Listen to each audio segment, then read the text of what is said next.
Oi, sou Esther e pretendo ler meia hora todo dia para você. Vou começar lendo esse livro de José Saramago, Ensaio sobre a Cegueira. O objetivo é ler meia horinha por dia. Vamos ver, né, se vai ser uma meta que vai dar certo ou se vai ser mais uma promessa que são feitas para serem quebradas. Então, meia horinha. Se podes olhar, vê. Se podes ver, repara. Livro dos Conselhos. O disco amarelo iluminou-se. 2 dos automóveis da frente aceleraram antes que o sinal vermelho aparecesse. Na passadeira de peões surgiu o desenho do homem verde. A gente que esperava começou a atravessar a rua pisando as faixas brancas pintadas na capa negra do asfalto. Não há nada que menos se pareça com uma zebra, porém assim lhe chamam. Os automobilistas impacientes, com pés no pedal da embreagem, mantinham em tensão os carros avançando, recuando, como cavalos nervosos que sentissem vir no ar a chibata. Os peões já acabaram de passar, mas o sinal de caminho livre para os carros vai tardar ainda alguns segundos.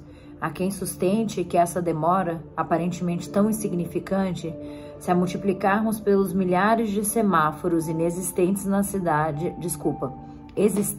cidade e pelas mudanças sucessivas das 3 cores de cada um, é uma das causas mais consideráveis dos engurgitamentos da circulação automóvel, ou engarrafamentos, se quisermos usar o termo corrente. O sinal verde acendeu-se, enfim. Bruscamente os carros arrancaram, mas logo se notou que não tinha arrancado todos por igual. O primeiro da fila do meio está parado.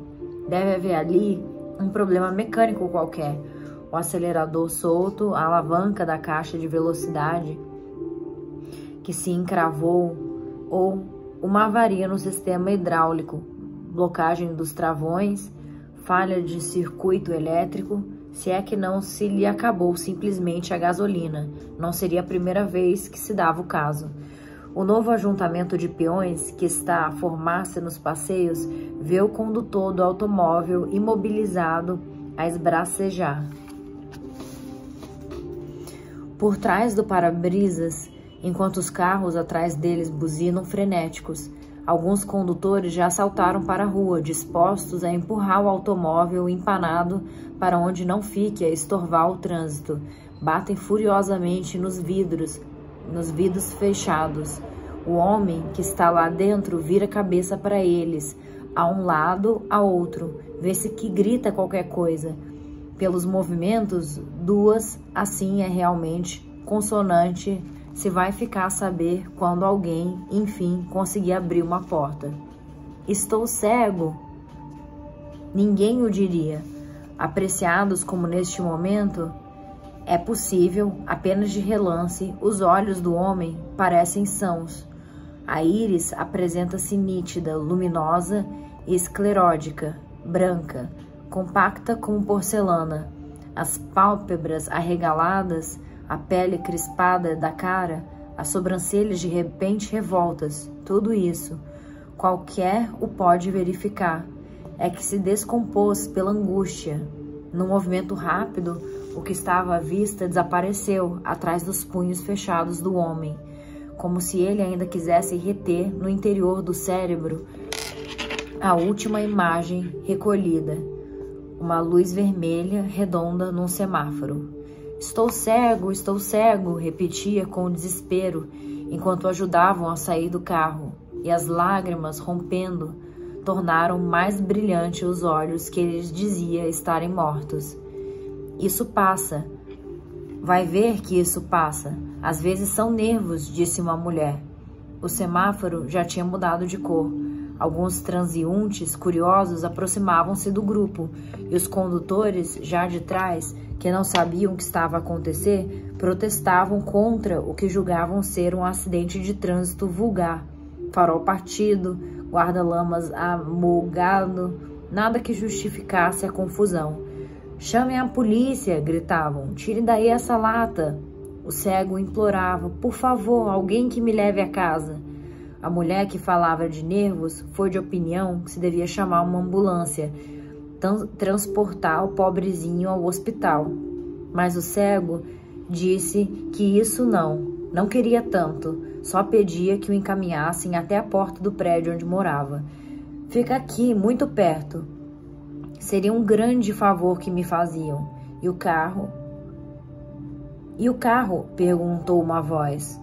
Outra voz respondeu: "A chave está no sítio. Põe-se em cima do passeio." "Não é preciso", interveio uma terceira voz. "Eu tomo conta do carro e acompanho este senhor à casa." Ouviram-se murmúrios de aprovação. O cego sentiu que o tomavam pelo braço. Venha comigo", dizia-lhe a mesma voz. Ajudaram-no a se sentar no lugar ao lado do condutor. Puseram-lhe o cinto de segurança. Não vejo, murmurava entre o choro. "Diga-me onde mora", pediu o outro. Pelas janelas do carro espreitavam caras vorazes, gulosas da novidade. O cego ergueu as mãos diante dos olhos, moveu-as. Nada. É como se estivesse no meio de um nevoeiro. É como se tivesse caído no mar de leite. "Mas a cegueira não é assim", disse o outro. "A cegueira dizem que é negra, pois eu vejo tudo branco." Se calhar, a mulherzinha tinha razão. Pode ser coisa de nervos. Os nervos são o diabo. Eu bem sei o que é. Uma desgraça, sim, uma desgraça. "Diga-me onde mora, por favor." Ao mesmo tempo, ouviu-se o arranque do motor.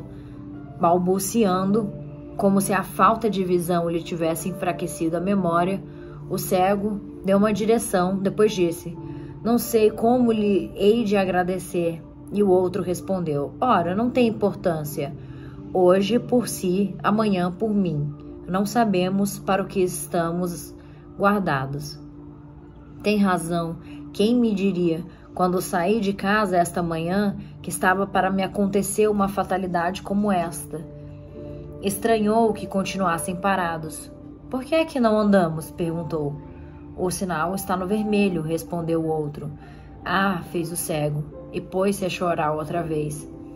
A partir de agora, deixara de poder saber quando o sinal estava vermelho. Tal como o cego havia dito, a casa ficava perto, mas os passeios estavam todos ocupados por automóveis. Não encontraram espaço para arrumar o carro, por isso foram obrigados a ir procurar sítio numa das ruas transversais. Ali, como por causa da estreiteza do passeio, a porta do assento ao lado do condutor ia ficar a pouco mais de 1 palmo da parede. O cego, para não passar pela angústia de arrastar-se de um assento ao outro, com a alavanca da caixa de velocidade e o volante a atrapalhá-lo, teve de sair primeiro. Desamparado no meio da rua, sentindo que o chão lhe fugia debaixo dos pés, tentou conter a aflição que lhe subia pela garganta. Agitava as mãos à frente da cara, nervosamente, como se nadasse naquilo a que chamaram mar de leite, mas a boca já lhe abria para lançar um grito de socorro. Foi no último momento que a mão do outro lhe tocou de leve no braço. "Acalma-se, eu levo." Foram andando muito devagar, com medo de cair. O cego arrastava os pés, mas isso fazia-o tropeçar nas irregularidades da calçada. "Tenha paciência, já estamos quase a chegar", murmurava o outro, e um pouco mais adiante perguntou: "Está alguém em sua casa que possa tomar conta de si?" E o cego respondeu: "Não sei, a minha mulher ainda não deve ter vindo do trabalho. Eu hoje é que calhei sair mais cedo e logo me sucede isso. Verá que não vai ser nada. Nunca ouvi dizer que alguém tivesse ficado cego assim, de repente. Que eu até me gabava de não usar óculos. Nunca precisei. Então, já vê?" Tinham chegado à porta do prédio. Duas mulheres da vizinhança olhavam curiosas a cena. Vai ali aquele vizinho levado pelo braço. Mas nenhuma delas teve a ideia de perguntar. Entrou-lhe alguma coisa para os olhos. Não lhes ocorreu, e tampouco ele lhes poderia responder. Sim, entrou-me um mar de leite. Já dentro do prédio, o cego disse: muito obrigado. Desculpe o transtorno que lhe causei. Agora eu cá me arranjo. Ora essa, eu subo consigo. Não ficaria descansado se o deixasse aqui. Entraram dificilmente no elevador apertado. E em que andar mora? No terceiro. Não imagina quanto lhe estou agradecido. Não me agradeça, hoje por si. Sim, tem razão, amanhã por si. O elevador parou. Saíram para o patamar. Quer que eu ajude a abrir a porta? Obrigado. Isso acho que posso fazer. Tirou do bolso um pequeno molho de chaves, tateou-as, uma por uma ao longo do denteado. Disse, esta deve de ser. E, apalpando a fechadura com as pontas dos dedos da mão esquerda, tentou abrir a porta. Não é essa. Deixe-me cá ver. Eu ajudo. A porta abriu-se. A terceira tentativa. Então o cego perguntou para dentro. Estás aí? Ninguém respondeu. E ele? Era o que eu dizia, ainda não veio. Levando as mãos adiante, as apalpadê-las, passou para o corredor. Depois voltou-se cautelosamente, orientando a cara na direção em que calculava encontrar-se o outro. Como poderia agradecer-lhe, disse. Não fiz mais que o meu dever, justificou o bom samaritano. Não me agradeça, e acrescentou. Quer que eu ajude a instalar-se? Que lhe faça companhia enquanto sua mulher não chega? O zelo pareceu de repente suspeito ao cego. Evidentemente, não iria deixar entrar em casa uma pessoa desconhecida que, no fim das contas, bem poderia estar a tramar, naquele preciso momento, como haveria de reduzir, atar e amordaçar um infeliz cego sem defesa para depois deitar a mão ao que encontrasse de valor. Não é preciso, não é preciso. Suspirou de alívio ao ouvir o ruído do elevador descendo. Num gesto maquinal, sem se levantar do estado em que se encontrava, sem se lembrar do estado em que se encontrava, afastou a tampa do ralo da porta e espreitou para fora. Era como se houvesse um muro branco do outro lado. Sentiu o contato do aro metálico na arcada supraciliar. Roçava com as pestanas a minúscula lente, mas não os podia ver. A insondável brancura cobria tudo.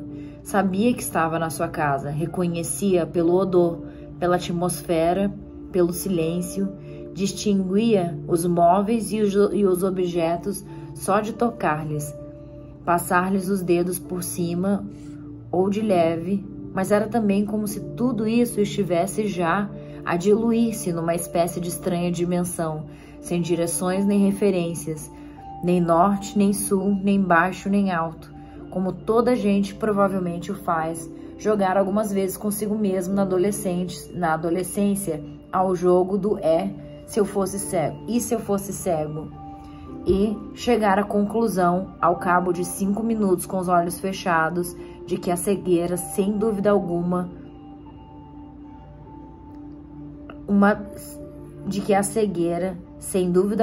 uma terrível desgraça, poderia, ainda assim, ser relativamente suportável se a vítima de tal infelicidade tivesse conservado uma lembrança suficiente, não só das cores, mas também das formas e dos planos, das superfícies e dos contornos, supondo, claro está, que a dita cegueira não fosse de nascença.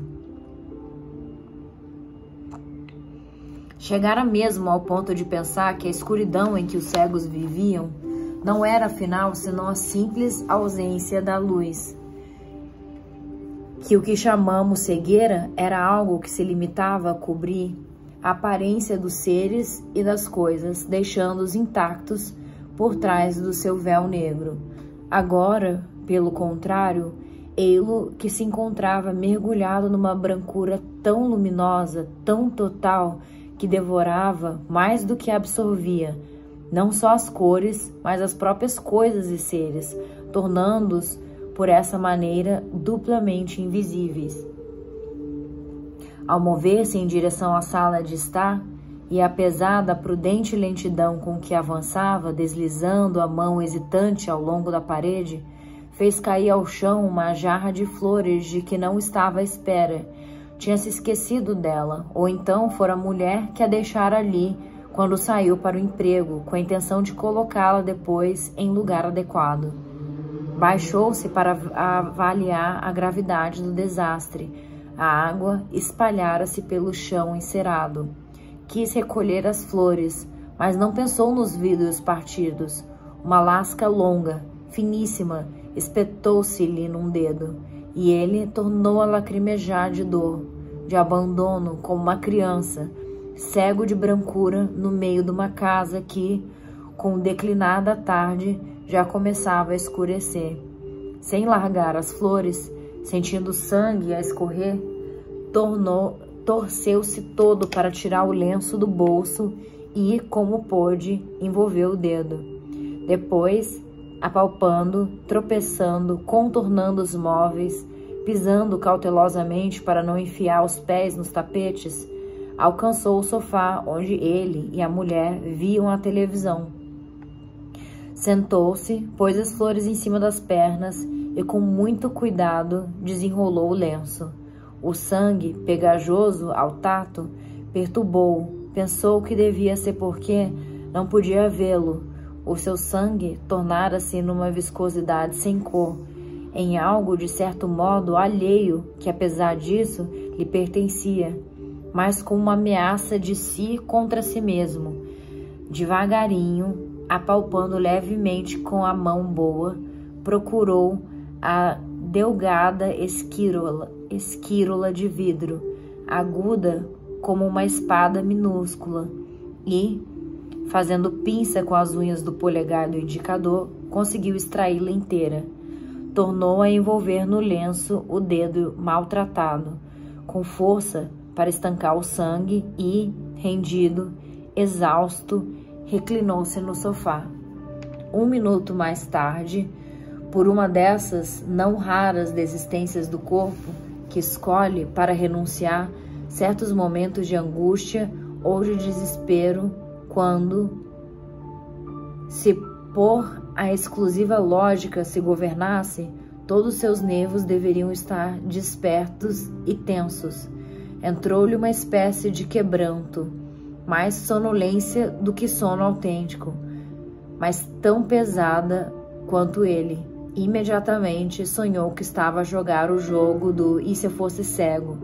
Sonhava que fechava e abria os olhos muitas vezes e que, de cada vez, como se estivesse a regressar de uma viagem, encontrava à sua espera firmes e inalteradas todas as formas e cores, o mundo como o conhecia.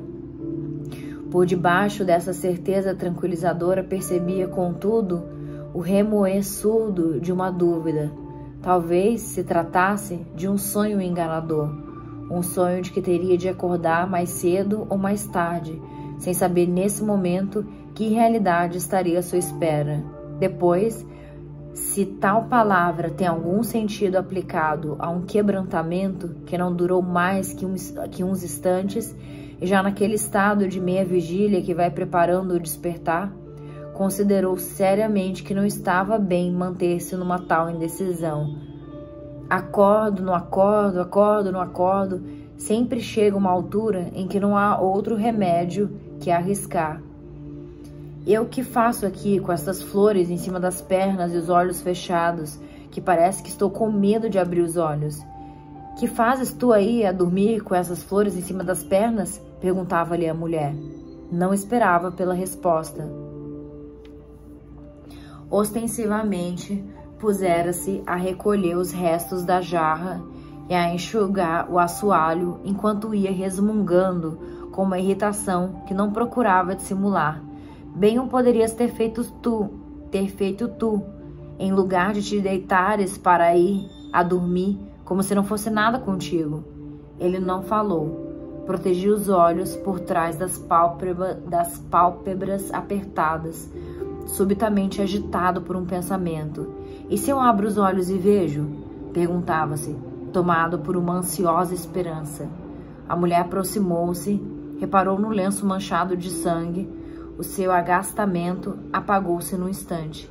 Pobrezinho, como foi que te aconteceu isso?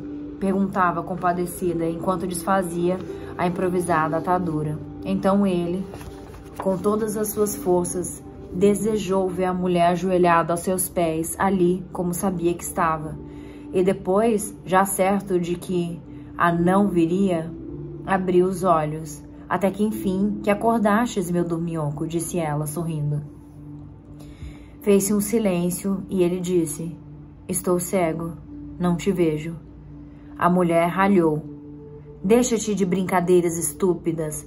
Há coisas com que não devemos brincar. Quem me dera que fosse uma brincadeira. A verdade é que estou mesmo cego, não vejo nada. Por favor, não me assustes. Olha para mim. Aqui, estou aqui. A luz está acesa. Sei que aí estás. Ouço-te, toco-te. Calculo que tenhas acendido a luz, mas eu estou cego. Ela começou a chorar. Agarrou-se a ele. Não é verdade? Dize-me que não é verdade. As flores tinham escorregado para o chão. Sobre o lenço manchado, o sangue recomeçara a pingar do dedo ferido e ele, como se por outras palavras quisesse dizer, do mal o menos, murmurou, vejo tudo branco, e logo deixou aparecer um sorriso triste. A mulher sentou-se ao lado dele, abraçou muito, beijou, com cuidado na testa, na cara, suavemente, nos olhos. Verás que isso passa. Tu não estavas doente, ninguém fica cego assim de um momento para outro. Talvez, conta-me como foi, o que sentistes, quando, onde? Não, ainda não, espera. A primeira coisa que temos de fazer é falar com o médico dos olhos. Conheces algum? Não conheço, nem tu, nem eu usamos óculos. E se te levasse ao hospital? Para os olhos que não veem, não deve haver serviço de urgência. Tens razão, o melhor é irmos diretamente ao médico. Vou procurar na lista dos telefones, um que tenha consultório perto daqui. Levantou-se. Ainda perguntou, notas alguma diferença? Nenhuma, disse ele. Atenção, vou apagar a luz. Já me dirás. Agora. Nada. Nada. Que? Nada. Vejo sempre o mesmo branco. Para mim é como se não houvesse noite. Ele ouviu a mulher passar rapidamente as folhas da lista telefônica, fungando para segurar as lágrimas, suspirando, dizendo enfim, este deve servir, oxalá nos possa atender. Marcou um número, perguntou se era do consultório, se o senhor doutor estava, se podia falar com ele. Não, não, o senhor doutor não me conhece, é por causa de um caso muito urgente. Sim, por favor, compreendo. Então digo-lhe assim, mas peço-lhe que transmita ao senhor doutor, é que o meu marido ficou cego de repente. Sim, sim, como lhe estou a dizer, de repente. Não, não é doente do senhor doutor. O meu marido não usa óculos, nunca usou. Sim, tinha uma ótima vista, como eu, e também vejo bem. Muito obrigada. Eu espero. Sim, senhor. Sim, doutor.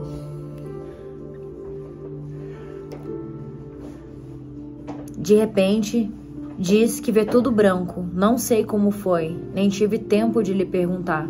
Acabo de chegar à casa e encontrei-o neste estado. Quer que lhe pergunte? Ah, quanto lhe agradeço. Senhor doutor, vamos imediatamente. O cego levantou-se. Espera, disse a mulher, deixa-me curar primeiro este dedo. Desapareceu por uns momentos, voltou com um frasco de água oxigenada, outro de mercurocromo. algodão, uma caixinha de pensos rápidos. Enquanto o tratava, perguntou-lhe: onde foi que deixastes o carro? E subitamente: mas tu, assim como estás, não podias conduzir. Ou já estavas em casa quando... Não, foi na rua, quando estava parado num sinal vermelho. Uma pessoa fez o favor de me trazer. O carro ficou aí na rua ao lado. Bom, então descemos. Esperas à porta que eu o vou buscar. Onde foi que puseste as chaves? Não sei. Ele não, mas devolveu. Ele quem? O homem que me trouxe a casa. Foi um homem. Tê-la-ás largado por aí? Vou ver. Não vale a pena procurares. Ele não entrou. Mas as chaves têm de estar em algum sítio. Oh, mas certo foi ter-se ele esquecido. Levou-as sem se dar conta. Era mesmo isso que nos faltava. Usa as tuas, depois logo se vê. Bem, vamos, dá-me cá a mão. O cego disse: se vou ter de ficar assim, acabo com a vida. Por favor, não digas disparates. Para a infelicidade já basta o que nos sucedeu. Eu é que estou cego, não tu. Tu não podes saber o que me sucedeu. O médico vai pôr-te bom. Verás. Verei. Saíram. Embaixo, no vestíbulo da escada, a mulher acendeu a luz e sussurrou-lhe ao ouvido: espera-me aqui. Se algum vizinho aparecer, fala-lhe com naturalidade. Diz que está à minha espera. Olhando para ti, ninguém pensará que não vês. Escusaremos de estar já a dar notícias da nossa vida. Sim. Mas não te demores. A mulher saiu a correr. Nenhum vizinho entrou ou saiu. Por experiência, o cego sabia que a escada só estaria iluminada enquanto se ouvisse o mecanismo do contador automático. Por isso, ia presumindo o disparador de cada vez que se fazia silêncio. A luz, esta luz, para ele, tornara-se em ruído. Não entendia por que se demorava a mulher tanto. A rua era ali ao lado, uns 80, 100 metros. Se nos atrasamos muito, o médico vai-se embora, pensou. Não pôde evitar um gesto maquinal. Levantar o punho, esquecendo, e baixar os olhos para ver as horas. Apertou os lábios, como se o tivesse transpassado uma súbita dor, e agradeceu a sorte não ter aparecido naquele momento um vizinho, pois ali mesmo a primeira palavra que ele lhe dirigisse se teria desfeito em lágrimas. Um carro parou na rua. Até que enfim, pensou. Mas, ato contínuo, estranhou o barulho do motor. Isso é diesel, isso é um táxi, disse, e carregou uma vez mais no botão da luz. A mulher vinha entrar, nervosa, transtornada. O santinho do teu protetor, a boa alma, levou-nos o carro. Não pode ser. Não deves ter visto bem. Claro que vi bem. Eu vejo bem. As últimas palavras saíram-lhe sem ela querer. Tinha-me dito que o carro estava na rua ao lado. Emendou e não está. Ou então deixaram-no noutra rua. Não, foi nessa, tenho a certeza. Pois então, levou o sumiço. Nesse caso, a Chaves aproveitou-se da tua desorientação, da aflição em que estavas e roubou-nos. E eu, que nem o quis deixar entrar em casa por medo, se tivesse ficado a fazer-me companhia até tu chegares, não poderia ter roubado o carro. Vamos, temos o táxi à espera. Juro-te que era capaz de dar 1 ano de vida para que esse malandro chegasse também. Não fales tão alto. Ele roubassem tudo quanto tenha. Pode ser que apareça.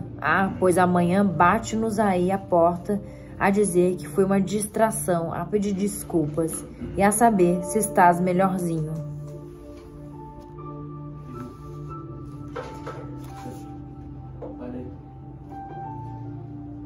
Fim.